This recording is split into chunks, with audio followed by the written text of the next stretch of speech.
సైనికులు సంక్షేమానికి కార్పొరేషన్ ఏర్పాటు అంశాన్ని సీఎం చంద్రబాబు దృష్టికి తీసుకెళ్లి చర్యలు తీసుకుంటామని మంత్రి వంగలపూడి అనిత భరోసా ఇచ్చారు. పశ్చిమ గోదావరి జిల్లా తాడేపల్లిగూడెం ఏపీ నిట్ ఆవరణలో కార్గిల్ విజయ్ దివాస్ రజతోత్సవ వేడుక ఆదివారం నిర్వహించారు. సైనికులు 30 నుంచి 35 ఏళ్ల మధ్య రిటైర్ అవుతున్నారని, రాష్ట్ర ప్రభుత్వ ఉద్యోగాలు ప్రస్తుతం ఉన్న 2% రిజర్వేషన్లను పెంచడానికి కేబినెట్ దృష్టికి తీసుకెళ్తామన్నారు. సైనికులకు మంచి జరిగేలా చూస్తామన్నారు. జిల్లాలో ఖాళీల భర్తీకి చర్యలు చేపడతామన్నారు. ఏటా మనకు గుర్తుండిపోయే రోజులు జనవరి 26, ఆగస్టు 15 అని తెలిపారు. పీవీఆర్ విద్యా సంస్థను చూసిన తరువాత అక్కడి విద్యార్థుల క్రమశిక్షణ చూస్తే గర్వంగా ఉందన్నారు. సైనిక్ స్కూల్ ద్వారా భావి భారత పౌరులను తీర్చిదిద్దేందుకు చేస్తున్న కృషి అభినందనీయమన్నారు.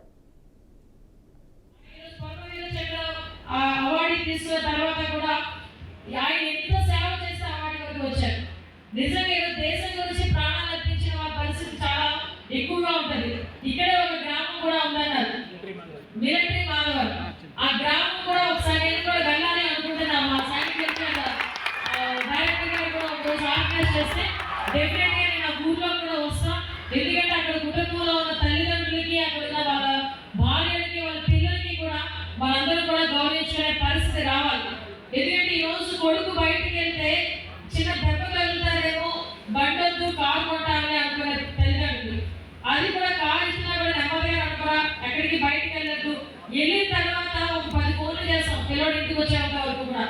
అలాంటిది మన పిల్లల్ని యుద్ధానికి పంపించే క్రమంలో సైనికులుగా తీర్చిదిద్దిచ్చే ఆ తల్లిదండ్రులకి ఎంత ధైర్యం కావాలి, ఎంత దేశం.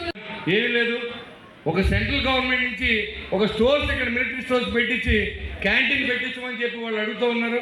ఆల్రెడీ ముఖ్యమంత్రి గారు కూడా విన్నపం ఇచ్చారు చంద్రబాబు నాయుడు గారికి.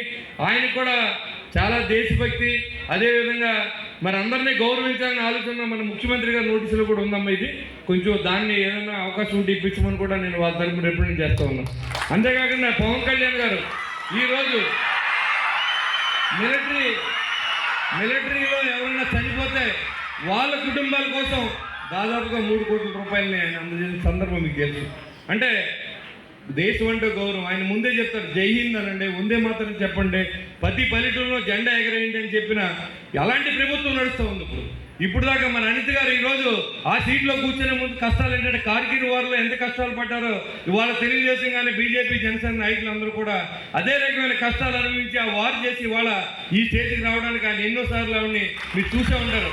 ఎందుకంటే భయపడకుండా, నేను ఒక స్త్రీని కూడా లెక్క చేయకుండా మరి ఆవిడ చేసిన పోరాటం మనం చూసాం యూట్యూబ్లో నాటిలోనూ. మరి అలాంటి వ్యక్తులు పోరాడితే ఖచ్చితంగా మరి భారతదేశం కోసం వాళ్ళు పోరాడితే మరి ఇక్కడ లోకల్ ఉన్న ఈ యొక్క తిమింగలాల కోసం, ఈ రాజకీయాల్లో తిమింగలాల కోసం కూడా మనం పోరాటం చేయాల్సిన దుస్థితి మనకు వచ్చింది. కాబట్టి అలాంటి పోరాటం జరుగుతూ ఉంది ఇవాళ ఈ కూటమి ప్రభుత్వం అని చెప్పి మీ అందరికీ తెలియజేస్తాను.